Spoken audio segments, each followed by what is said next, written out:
Hello, नमस्कार, सुप्रभात, good morning. आशा करता हूँ आप सब अच्छे होंगे और आपकी स्टडी भी अच्छी चल रही होगी। तो आज हम डिस्कस करने वाले हैं 12 मार्च 2025 की कुछ महत्वपूर्ण समसामयिक घटनाएं जो आपके एग्जाम की दृष्टि से काफी इंपॉर्टेंट रहने वाली है। तो अगर आप इस चैनल पे नए हो तो चैनल को जरूर सब्सक्राइब करना और मेरे साथ आखिरी तक जुड़े रहना। आप हमारा व्हाट्सएप और टेलीग्राम ग्रुप ज्वाइन कर सकते हैं और प्ले स्टोर से एजुकेशन फैक्ट्री का ऐप डाउनलोड कर सकते हैं। इन सब का लिंक आपको वीडियो के डिस्क्रिप्शन में मिलेगा। तो डिस्कशन स्टार्ट करते हैं और देखते हैं वो कौन कौन सी घटना है जो आपके लिए काफी इंपॉर्टेंट है।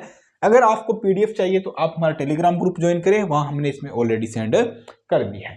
तो आज का फर्स्ट क्वेश्चन क्या है? राष्ट्रीय पोषण अभियान मिशन की शुरुआत कब हुई थी? किसकी? राष्ट्रीय पोषण अभियान मिशन की। तो राष्ट्रीय पोषण मिशन अभियान की मैं बात करूं, चर्चा में क्यों आया है और इसकी शुरुआत कब हुई थी? तो ये शुरू कब हुआ था? ये शुरू कब हुआ था? शुरू हुआ था 8 मार्च के दिन हुआ था। कब? 8 मार्च को शुरू हुआ था और 2018 को शुरू हुआ था। कहां पे? राजस्थान के झुंझुनू डिस्ट्रिक्ट से हुआ। राजस्थान के कहां से?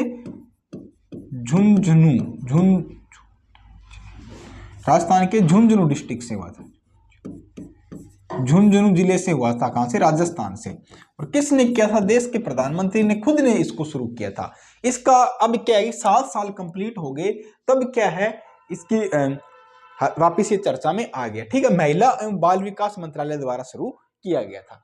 इसको शुरू करने का क्या मेन उद्देश्य था? जो 0 से 6 वर्ष के बच्चे हैं, जो 0 से 6 वर्ष के बच्चे हैं, उनमें जो पोषण की कमी है या जो कुपोषण का शिकार होते हैं, जो महिलाएं हैं, गर्भवती है, जो इनके जो माताएं बनी हैं, उनमें क्या है, पोषण का सुधार करने के लिए, उनके जो खान पान का है उनको विशेष ध्यान रखने के लिए क्या है, राष्ट्रीय पोषण मिशन शुरू किया गया था। कब? 8 मार्च 2018 को राजस्थान के झुंझुनू, राजस्थान के झुंझुनू जिले से शुरू किया गया था। कब शुरू हुआ था? 8 मार्च 2018 को शुरू किया गया था। ऑप्शन ए हमारा राइट आंसर होने वाला है। ऑप्शन ए हमारा राइट होगा।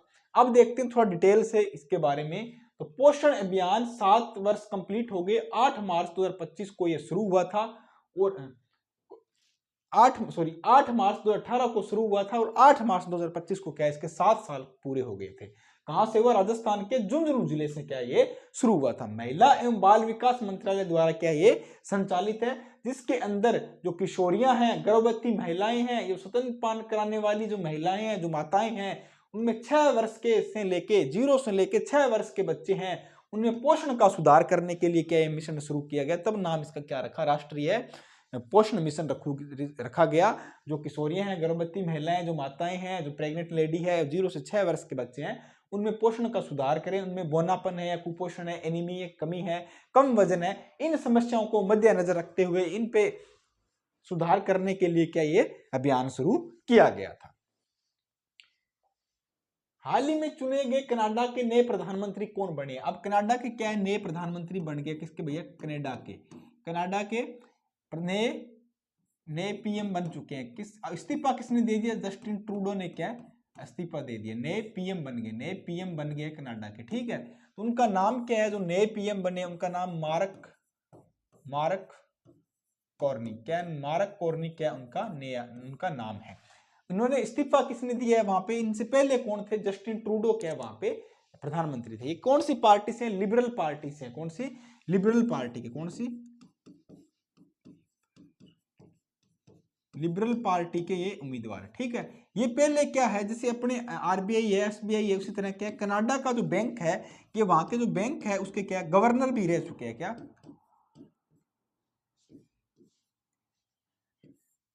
ये क्या गवर्नर भी रह चुके हैं। ठीक है,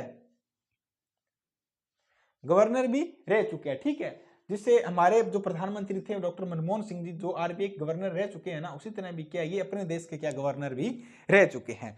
तो अभी क्या कनाडा के नए पीएम बन चुके हैं। कौन? मार्क कॉर्नी क्या नए पीएम बने। अब इनके सामने क्या बहुत सारी चुनौतियां आने वाली, क्योंकि इनके पड़ोसी जो देश है यूएसए, वहां अभी राष्ट्रपति कौन है? डोनाल्ड ट्रंप बने हैं और वो क्या कनाडा पे काफी सैंक्शन वगैरह लगाने वाले हैं। तो इसलिए क्या ट्रूडो भाई साहब परेशान होकर इस्तीफा दे दिया और उनको क्या नया प्रधानमंत्री बनाया गया। अब देखो जैसे यूएसए के प्रेसिडेंट बने हैं, कौन बने हैं? डोनाल्ड ट्रंप बने हैं। वो क्या एक जेंट्समैन है। कनाडा के जो राष्ट्रपति प्रधानमंत्री बने हैं वो कौन है?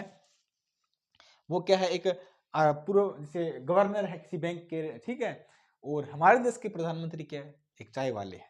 तो आप देख सकते हो कि एक देश का कोई गवर्नर जो प्रधानमंत्री बनता है, राष्ट्रपति बनता है, कोई बिजनेसमैन होता है, कोई गवर्नर होता है, कोई कुछ भी होता है, हमारे देश में क्या बनते हैं भैया, चाय वाले बनते हैं। अब देख लो कि दोनों देशों में आप कंपैरिजन कर लो कि किस देश का प्रतिनिधित्व कैसा है और किस देश को किस दिशा में लेके जा रहा है, तो आप सोच सकते हो, ठीक है, हमारा लेवल कहाँ पे है। तो कनाडा के नए प्रधानमंत्री का नाम फाइनल हो गया और जस्टिन ट्रूडो की जगह क्या है, मार्क कार्नी के कनाडा के प्रधानमंत्री पद का संभालेंगे। और रविवार में लिबरल पार्टी के नेतृत्व की में वोटिंग हुई थी, उनको वोटिंग कितनी 86% क्या इनको वोटिंग मिली, 86% क्या इनको वोट मिले हैं लिबरल पार्टी की तरफ से। और ये कनाडा, ये जो ना बैंक ऑफ कनाडा और बैंक ऑफ इंग्लैंड के क्या है पूर्व गवर्नर भी ये रह चुके हैं। बस पॉलिटिक्स से लेना देना कोई नहीं है, पॉलिटिक्स का इनको कोई अनुभव नहीं है, इनका बैंकिंग सेक्टर से अनुभव था और अभी क्या इनको कनाडा के नए प्रधानमंत्री बनाया गया है। हाल ही में किसने SC-2000 सेमी क्रायोजेनिक इंजन का सफलतापूर्वक परीक्षण किया है?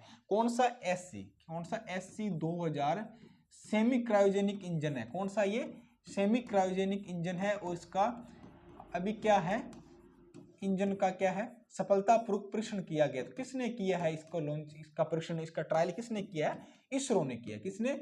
इसरो ने किया, ठीक है, इसरो ने किया है। अब आपसे सबसे मेन इंपॉर्टेंट बात क्या है, ऑप्शन सी हमारा राइट होगा। बट इंपॉर्टेंट बात क्या है, क्योंकि अभी क्या है, इसरो के 11वें नए अध्यक्ष बने। कौन से क्रम के? 11वें क्रम के, ठीक है, वी नारायण क्या है, इसरो के नए अध्यक्छ बने, ठीक है। तो ये क्वेश्चन आपसे एग्जाम में कहीं ना कहीं जरूर पूछा जा सकता है। और इसरो की स्थापना कब हुई थी? 15 अगस्त 1969 में क्या इसरो की स्थापना हुई थी। आपको याद रखना है इसरो के नए अध्यक्ष कौन बने? 11वें क्रम के वी नारायण क्या इसके अध्यक्ष बने। ऑप्शन सी हमारा क्या राइट आंसर होने वाला, ऑप्शन सी क्या होगा, राइट होगा। तो हाल ही में भारतीय अंतरिक्ष अनुसंधान संगठन जो इसरो है, इसने सेमी क्रायोजेनिक इंजन का क्या है, इसमें पावर हेड टेस्ट आर्टिकल, मतलब पावर हेड टेस्ट आर्टिकल जो तकनीक है उससे क्या इसका सफलतापूर्वक परीक्षण या ट्रायल कर लिया है, ठीक है। रामसर सचिवालय द्वारा जारी वार्षिक आर्द्रभूमि की दुनिया में महिला परिवर्तनकर्ता को आर्द्रभूमि संरक्षण में उनके प्रयासों के लिए कितनी महिलाओं को सम्मानित किया है? तो आपको पता है एक रामसर कन्वेंशन हुआ था, ठीक है, रामसर साइट कन्वेंशन कब हुआ था? कौन सा?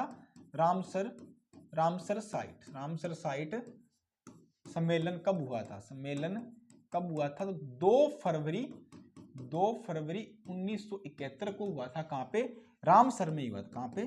रामसर कहाँ है? ईरान में क्या ये सम्मेलन हुआ था, ठीक है। अब विश्व भर में जितनी भी रामसर या वेटलैंड साइट है उनमें क्या है, महिलाओं को सम्मानित किया गया। जो कौन सी है, आर्द्रभूमि संरक्षण के लिए जो परिवर्तन करता है उनमें कितनी महिलाओं को सम्मानित किया गया? तो इसमें क्या है, सम्मानित महिलाएं कितनी हैं? 12 महिलाओं को सम्मानित किया गया। कितनी? 12 महिलाओं को सम्मानित किया गया। अब इसमें क्या, एक भारत की तरफ से भी एक नाम आया है, एक महिला है, उनको सम्मानित किया गया है, ठीक है। तो आपके लिए वो इंपॉर्टेंट हो सकता है, आपसे पूछ जाएगा कि भारत में किस महिला को रामसर साइट कन्वेंशन के लिए सम्मानित किया गया। तो उनका नाम है डॉक्टर जयश्री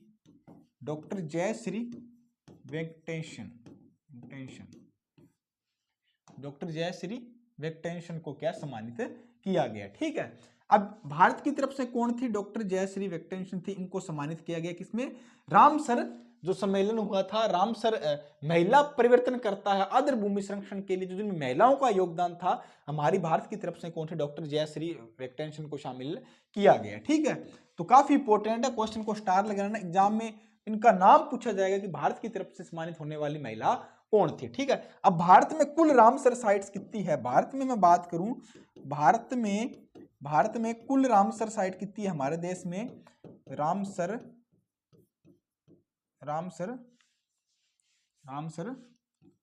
साइट कितनी है? 89 है। कितनी है? 89 रामसर साइट्स है। सबसे ज्यादा कहां पे है भारत के अंदर? सबसे ज्यादा मैं बात करूं तो तमिलनाडु में। कहां पे?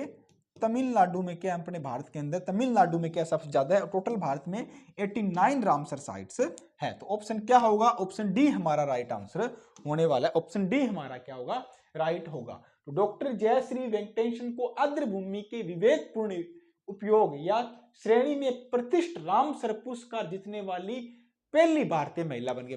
महिलाओं के अंदर क्या ये पहली महिला है भारत की, कौन सी पहली महिला बन गई है भारत की जिनको रामसर श्रेणी के अंदर प्रतिष्ठित पुरस्कार मिला है। और ये कहां पे आयोजन हुआ था, इसका स्विट्जरलैंड में आयोजन हुआ। कब, 7 मार्च 2025 को ये इनको अवार्ड दिया गया।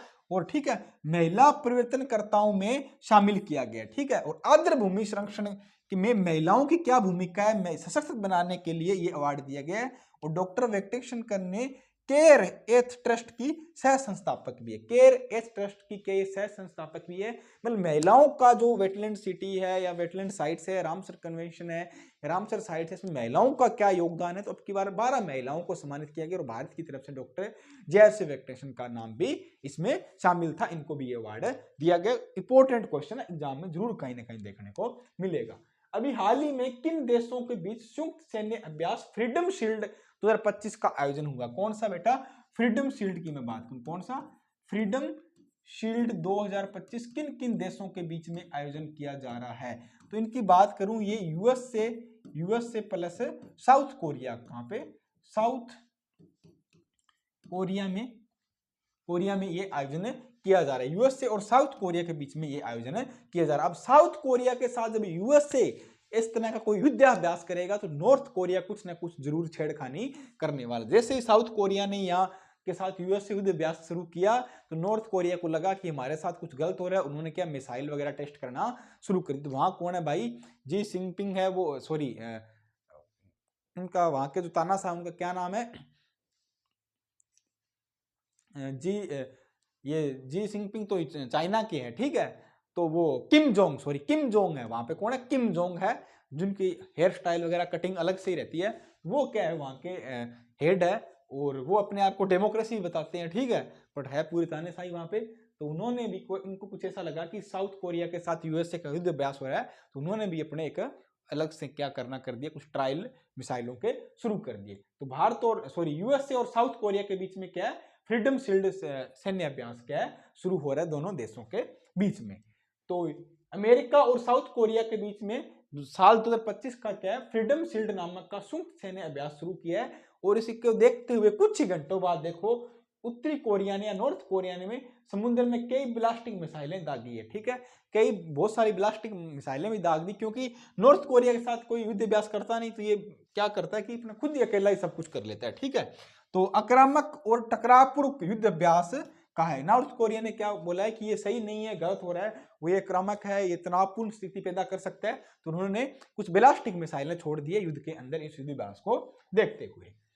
हाल ही में कौन दुनिया का तीसरा सबसे मजबूत बीमा ब्रांड बना है। कौन सा बीमा ब्रांड की मैं बात करूं, कौन सा बीमा ब्रांड। ठीक है, तो बीमा ब्रांड भारत के अंदर आपको पता है एक ही नाम आता है, जीवन के साथ और जीवन के बाद। ठीक है, जीवन के साथ भी जीवन के बाद भी, वो कौन सा, LIC। कौन है मजबूत बीमा ब्रांड, कौन बना है, LIC। ठीक है, LIC बना है और LIC बना है। और ये क्या है, विश्व का 3rd नंबर पे रहा है। कब, 3rd नंबर पे रहा है। ठीक है, इसके संस्थापक कौन है, सॉरी इसकी स्थापना कब हुई थी, स्थापना की मैं बात करूं, इसकी स्थापना कब हुई थी, 1956 में। ठीक है, इसके अध्यक्ष कौन है, इसके अध्यक्ष की बात करें तो सिद्धार्थ मोहंती क्या है, इसके सिद्धार्थ मोहंती क्या है, सिद्धार्थ मोहंती क्या है, इसके अध्यक्ष है। ठीक है, सिद्धार्थ मोहंती इसके अध्यक्ष है। स्थापना 1956 में हुई।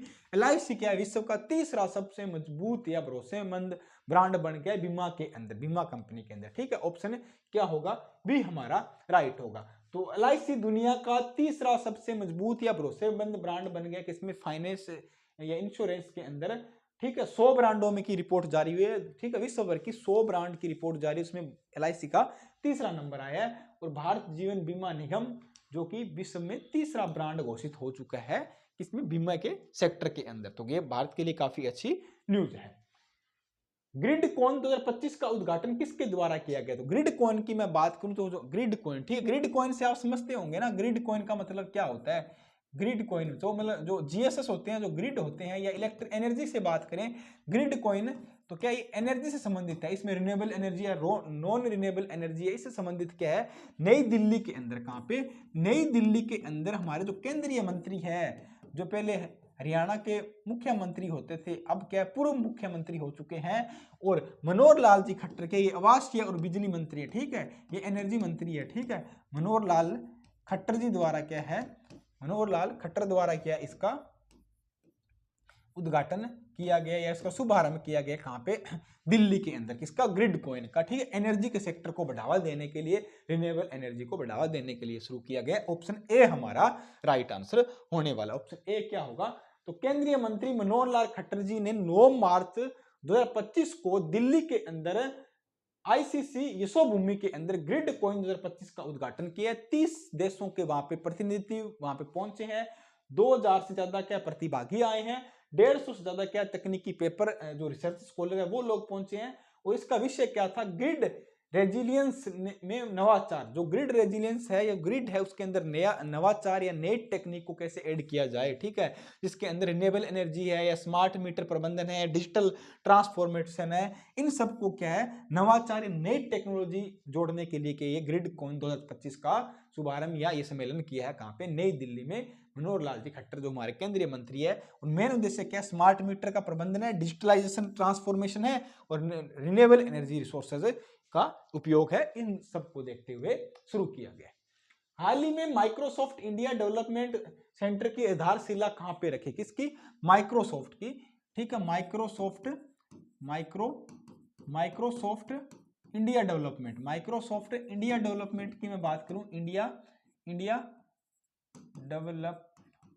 डेवलपमेंट की बात करें तो इसकी आधारशिला कहां पे रखेगी, तो कहां पे, नोएडा उत्तर प्रदेश में रखेगी, कहां पे, नोएडा उत्तर प्रदेश में क्या इसकी आधारशिला रखी गई है, ठीक है, तो क्या है, माइक्रोसॉफ्ट क्या है, अपना एक इंडिया डेवलपमेंट सेंटर बनाने जा रहा है, कहां पे, नोएडा उत्तर प्रदेश के अंदर, जिसका मेन काम क्या होगा, एआई आर्टिफिशियल इंटेलिजेंस हो गया, दूसरा क्या हो गया, जिसमें डेटा से संबंधित हो गया, एआई हो गया, डेटा हो गया, या जिस तरह अगर क्लाउड कंप्यूटिंग हो गया, क्लाउड हो गया, ठीक है, क्लाउड कंप्यूटिंग हो गया, इन सब को क्या है, इन सब के लिए क्या है, एक इंडिया डेवलपमेंट डेटा सेंटर बनाने जा रहा है, कहां, कौन, माइक्रोसॉफ्ट, कहां, कौन, माइक्रोसॉफ्ट, कहां पे, नोएडा उत्तर प्रदेश में।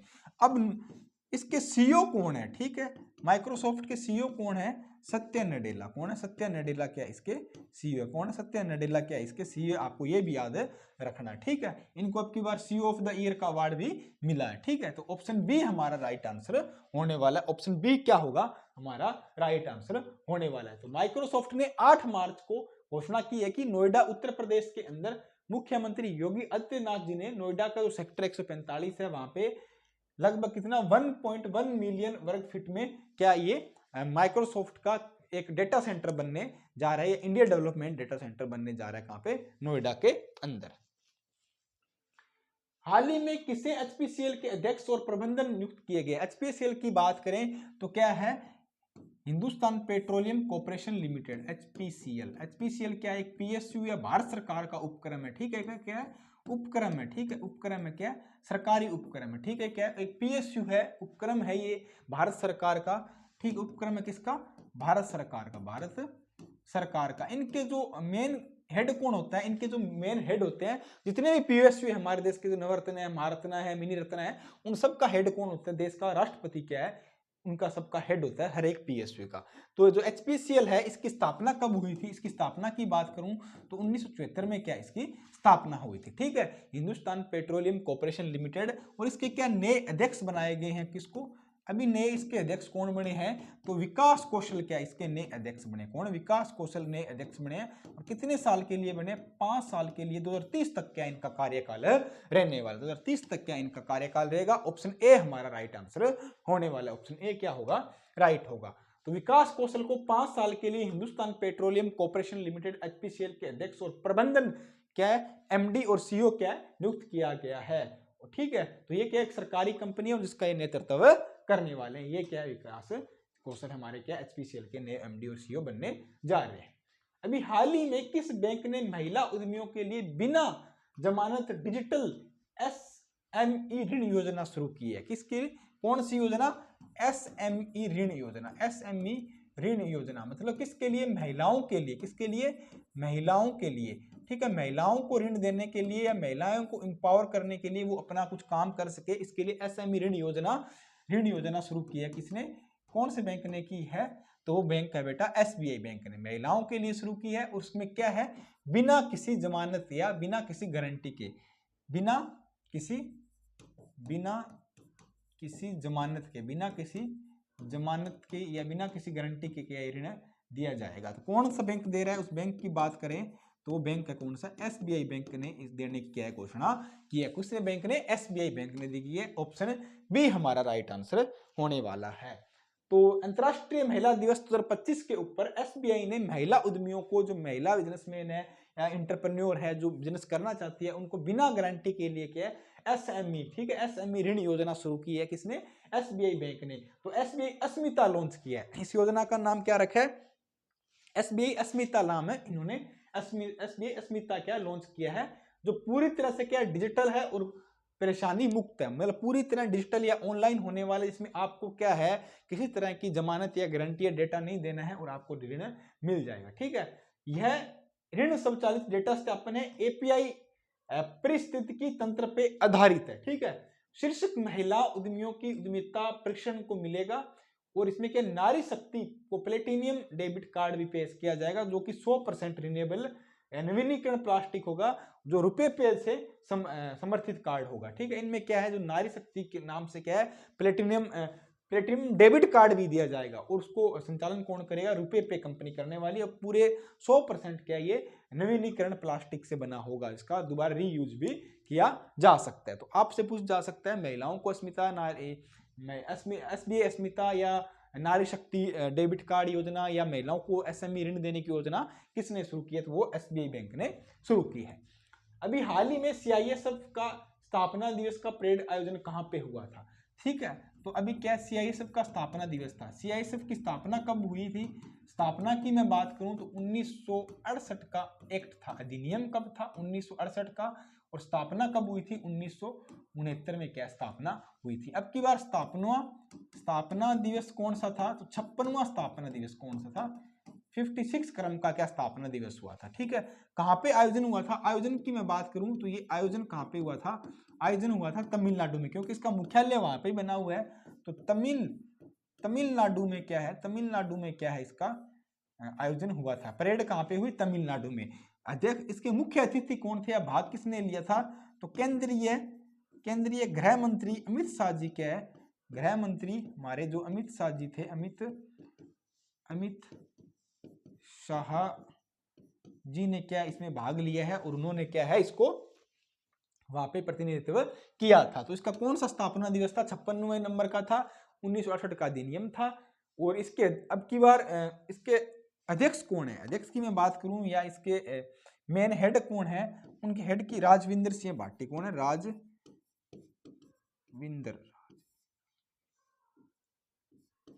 राजविंदर सिंह क्या इसके अध्यक्ष है। ठीक है, इसके एमडी या इसके अध्यक्ष की अपन बात कर सकते हैं। ठीक है, तो क्या होगा? ऑप्शन डी हमारा राइट आंसर होने वाला है। तो केंद्रीय गृह मंत्री अमित शाह जी ने क्या है? तमिलनाडु के तत्कोलम, कहां पे? तमिलनाडु के तत्कोलम में केंद्रीय औद्योगिक सुरक्षा बल सेंट्रल इंडस्ट्रियल सर्विस फोर्स है, जो उसकी 56वीं स्थापना दिवस परेड में मुख्य अतिथि के रूप में शामिल हुए। और राजविंदर सिंह भाटी क्या इसके मौजूदा क्या है? महानिदेशक। एमडी कौन है?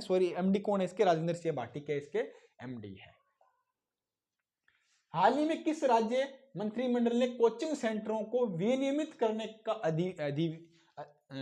विधेयक को मंजूरी दी है? कौन सा? कोचिंग सेंटरों को क्या विनियमित करना है।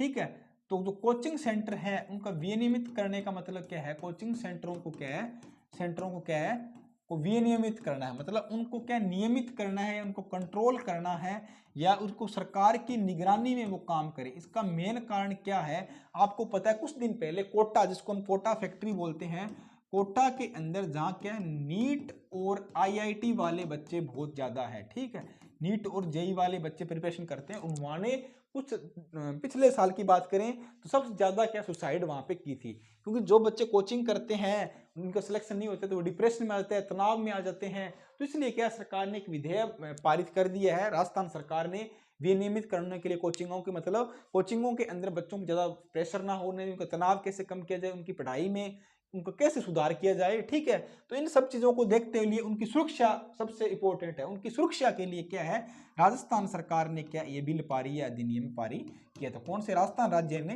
राजस्थान राज्य के मंत्रिमंडल ने क्या ये अधिनियम पारी किया है। तो किसके लिए, कोचिंग सेंटरों के लिए, उन बच्चों की सुरक्षा के लिए किया। ऑप्शन ए हमारा राइट होगा। तो राजस्थान मंत्रिमंडल के नए, राजस्थान का मंत्रिमंडल है उसने एक विधेयक को मंजूरी दी है, जिसका उद्देश्य क्या है, राज्य में जितने भी कोचिंग संस्थानों को विनियमित करना और छात्रों को सुरक्षित और सहायक शिक्षण वातावरण प्रदान करना है। कौन सा, सुरक्षित और सहायक शिक्षा वातावरण प्रदान करने के लिए विधेयक पारित किया है। अभी हाल ही में भारत ने रूस के साथ कौन सा युद्ध टैंक की बात के लिए समझौता हुआ है। अभी क्या भारत और रूस के बीच में क्या है, एक युद्ध टैंक का समझौता है। किसका, भारत प्लस रूस के बीच में एक युद्ध टैंक का समझौता। और युद्ध टैंक कौन सा है, T-72 को लेके समझौता है। T-72 को लेके समझौता, काफी बड़ी डील होने वाली है। ठीक है, इसके बीच में भारत और रूस के बीच में, ऑप्शन बी हमारा राइट होगा। अब भारत और रूस के बीच में क्या एक मिसाइल भी बनी हुई है, कौन सी, ब्रह्मोस। कौन सी, ब्रह्मोस मिसाइल भी, ब्रह्मोस मिसाइल भी बनी हुई है। ठीक है, ब्रह्मोस मिसाइल किसकी, भारत और रूस की है। और अभी क्या भारत और रूस मिलकर क्या T-72 टैंक भी बनाने वाले, ऑप्शन बी हमारा राइट आंसर होने वाला है। तो हमने ब्रह्मोस किस किस को दे दी, एक फिलीपींस को दे दी, एक और इंडोनेशिया को, 2 देशों को भी निर्यात कर दिया। भारत ने रूस के साथ रोसोबोरोन एक्सपोर्ट के साथ कितनी, $248 मिलियन का समझौता हुआ। कितना, $248 मिलियन का समझौता हुआ है, जिसके तहत भारतीय सेना के T-72 टैंकों के लिए 1000 HP इंजन खरीदे जाएंगे। भारतीय जो सेना के जो टैंक है, कौन से, T-72 के लिए कितना, 1000 HP के इंजन खरीदे जाएंगे, जिसमें ठीक है, और इसमें इंजनों की अपग्रेड है या युद्ध क्षमता गतिशीलता बढ़ाना है। और इन दोनों देशों के बीच में क्या है, आपसे ट्रेड भी मजबूत होगा और सैन्य संबंध भी क्या मजबूत होने वाला है। तो क्या है, रूस हमें टाइम टू टाइम कुछ इस तरह के सैन्य उपकरण प्रोवाइड कराता रहता है। अभी हाल ही में किसने रवांडा, खांडा नहीं है, टाइपिस्ट साहब ने थोड़ी गलती कर दी है, तो ये क्या है, रवांडा है। ठीक है बेटा, क्या ये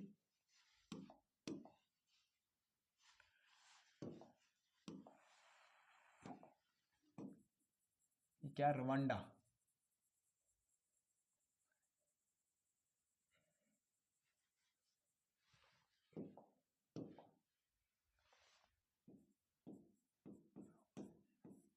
ठीक है, रवांडा है। तो अभी हाल ही में किसने रवांडा ओपन टेनिस टूर्नामेंट का युगल खिताब जीता है, किसका, रवांडा ओपन टेनिस 2025 का खिताब किसने जीता है। युगल खिताब की बात करें तो ये खिताब किसने जीता है, सिद्धांत बंटिया और साथ में इनके कौन थे, अलेक्जेंडर डोस्की, इन दोनों ने क्या है, ये खिताब जीता है। तो ऑप्शन सी हमारा राइट आंसर होने वाला है, सिद्धांत बंटिया और अलेक्जेंडर डोस्की ने क्या ये खिताब जीता है, कौन सा, रवांडा ओपन टेनिस टूर्नामेंट का खिताब इन दोनों ने जीता है। तो भारत के सिद्धांत बंटिया और बुल्गारिया के कौन है, अलेक्जेंडर डोस्की की जोड़ी ने 2025 का रवांडा चैलेंजर टेनिस टूर्नामेंट प्रतियोगिता का युगल खिताब जीता है। और सिद्धांत बांटिया का ये पहला ATP चैलेंजर खिताब है। ठीक है, उनके लिए कौन सा है, भारत की तरफ से जो खेल रहे थे सिद्धांत, इनके लिए क्या ये पहला ही खिताब है। ठीक है, तो इन दोनों ने खिताब जीता है युगल श्रेणी के अंदर। तो ये हमारे आज कुछ MCQ थे। अब हम कल वाले प्रीवियस को रिवाइज करते हुए कुछ वन लाइनर देखेंगे।